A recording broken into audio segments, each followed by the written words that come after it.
வணக்கம் students. Next நம்ம பார்க்க போகிறது find the Fourier cosine transform of e power minus ax.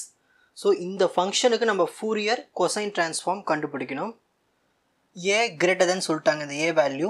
And deduce that integral 0 to infinity cos sx by a square plus x square dx equal to pi by 2a e power minus ax இதை நம்ம காமிக்கணும். So step 1 நம்ம என்ன பண்ணோம், formula எழுதணும். எந்த Fourier cosine transform question கேட்டாலும் முதல்ல இந்த ஃபார்முலாவை எழுதிடுங்க. இதுதான் Fourier cosine transform of the function given function f of x. அதான் fc of f of x equal to root of 2 by pi.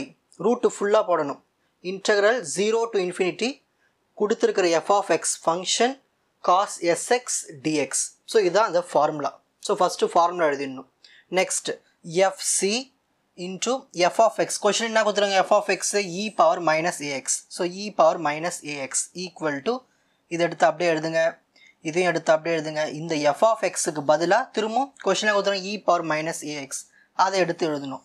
அப்புறம் பக்கத்தில் cos sx dx. இந்த ஸ்டெப் வரைக்கும் புரிஞ்சுதுங்களா? இதுக்கப்புறம் ரொம்ப ஈஸியான ஒரு ஸ்டெப் இருக்குது பாருங்கள். Integral 0 to infinity e power minus ax cos bx dx இந்த மாதிரி ஃபார்மெட்டில் இருந்துச்சுன்னா அதுக்கு நம்ம என்ன ஆன்சர் எழுதலாம்னா a by a square plus b squareனு எழுதலாம். இப்போது ப்ரீவியஸ் ஸ்டெப்பில் இதை எடுத்து ஃபஸ்ட்டு எழுதிடும். ரூட் ஆஃப் 2 by pi எழுதியாச்சு. அதுக்கப்புறமா இங்கே என்ன இருக்குது, ஸோ அதுக்கு முன்னாடி என்ன இருக்குது பக்கத்தில் இன்டகிரல் 0 to infinity இதானே இருக்குது. இதை எடுத்து நான் இங்கே எழுதிக்கிட்டேன். இப்போ இதை கம்பேர் பண்ணுங்கள். இந்த ஃபார்முலாவில் 0 to infinity இருக்குது, இங்கே 0 to infinity இருக்குது. e power minus ax இருக்குது, இங்கே e power minus ax இருக்குது. இங்கே காஸ் இருக்குது, இங்கேயும் காசு இருக்குது. இங்கே s இருக்குது, இங்கே b இருக்குது. அப்போது இங்கே bக்கு பதில் s இருக்குது. Next x dx. So same ஃபார்மேட்டில் இருக்குது. ஸோ ஏ தான் இருக்குது, b இங்கே ஏக்கு இங்கே ஏ தான் இருக்குது, ஆனால் இங்கே bக்கு sன்னு இருக்குது. அப்போது இதோட ஆன்சர் என்ன வந்திருக்கு, a by a square plus b square. So இதுலேயும் a இருக்குது. So a by a square. இங்கே b இருக்குது, ஆனால் இங்கே b ஸ்கொயர், ஆனால் இங்கே s இருக்குது. அப்போ நம்ம இந்த b ஸ்கொயருக்கு பண்ணால் என்ன சப்ஸ்டிட் பண்ணணும், s ஸ்கொயர்னு சப்ஸ்டிட் பண்ணணும். அப்போது இதுதான் ஆன்சர். இதை எடுத்து அப்படியே எழுதிட்டா முடிஞ்சு போச்சு. ஸோ இது ஒரு ப்ராப்பர்ட்டி. ஸோ இந்த மாதிரி ஃபார்மேட்டில் வந்துச்சுன்னா a by a square plus b square.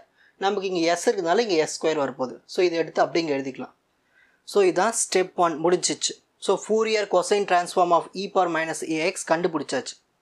அதுக்கப்புறமா கொஷின் ஒன்று கொடுத்துருவாங்க பார்த்தீங்களா கீழே, இது தான் நம்ம கண்டுபிடிக்க போகிறோம். ஓகேங்களா? சரி, அதான் step 2. So applying the inversion formula. So இதான் வந்து ஃபோரியர் கொசைன் டிரான்ஸ்ஃபார்முக்கு inversion formula. f of x equal to root of 2 by pi integral 0 to infinity நம்ம ஸ்டெப் 1ல் கண்டுபிடிச்ச ஃபோரியர் கொசைன் டிரான்ஸ்ஃபார்ம் இன்ட்டு கொடுத்துருக்கிற கொஷினில் கொடுத்த function e power minus ax cos sx ds. So இதான் வந்து அந்த ஃபார்முலா. ஓகேங்களா? சரி, f of x எழுதிப்போம், இதை எடுத்து அப்படி எழுதிப்போம், இந்த 0 to infinity எடுத்து அப்படி எழுதிப்போம். இந்த ஃபோரியர் கொசைன் டிரான்ஸ்ஃபார்ம் ஆஃப், அதாவது இது ஃபுல்லாகவே நீங்கள் எழுதிக்கலாம். இது ஃபுல்லாகவே நம்ம ப்ரீவியஸ் ஸ்டெப்பில் கண்டுபிடிச்சது தான். Fourier cosine transform of e power minus ax என்ன கண்டுபிடிச்சோம், இந்த ஆன்சர் எடுத்து இங்கே சப்ஸ்டிட் பண்ணிக்கணும். பக்கத்தில் இருக்கிறது அப்படியே தேர்ந்தா cos sx dx. இப்போது இதுக்கப்புறம் கொஞ்சம் ஈஸியான ஸ்டெப் பாருங்கள்.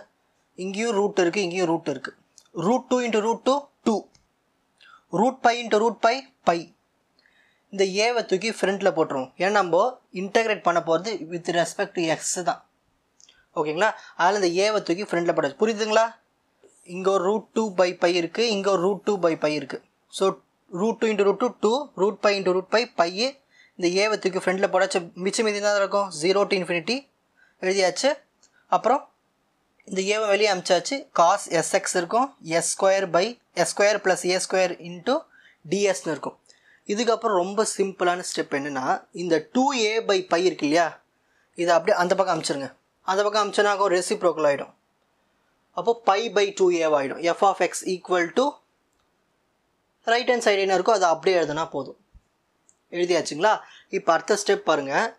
இதுக்கப்புறம் ரொம்ப ஈஸி. இதை எடுத்து இங்கே எழுதுங்க. பை பை 2a இந்த f of x கொஷின்லாம் கொடுத்துருந்தாங்க e power minus ax. அதை எடுத்து எழுதிட்டா இப்போ இது நம்ம கண்டுபிடிச்ச ஆன்சரையும் கொஷினில் கொடுத்த ஆன்சர் வந்துச்சா பாருங்கள், இதே மாதிரி இருக்கும் பாருங்கள், வர வச்சாச்சு. அவ்வளோதான், ப்ராப்ளம் ஓவர். இப்போ screenshot time. So first step 1 Fourier cosine transform formula எழுதிடணும். ஃபார்முலா எழுதிட்டு கொடுத்த கொஷினில் இருக்கிறத எடுத்து அப்ளை பண்ணணும். ப்ராப்பர்ட்டியை அப்ளை பண்ணி ஆன்சரை கண்டுபிடிக்கணும். ஸ்டெப் 2 இன்வர்ஷன் ஃபார்முலா எழுதணும். ஸ்டெப் 1ல் கண்டுபிடிச்ச ஆன்சர் எடுத்து இங்கே சப்ஸ்டிட் பண்ணணும். அப்புறமா கான்ஸ்டன்ட் எல்லாத்தையும் லெஃப்ட் சைடு கொண்டு போயிட்டோம்னா நம்மளுக்கு அவங்க கேட்ட கொஷின் அப்படியே டெடியூஸ் பண்ணி காமிச்சாச்சு. உங்களுக்கு இந்த கண்டென்ட் ஈஸியாக புரிஞ்சிருக்கும்னு நினைக்கிறேன். வாட்ச் அதர் எபிசோட்ஸ் இன் த appropriate playlist. Fuji silver academy strength success clarity. வணக்கம்.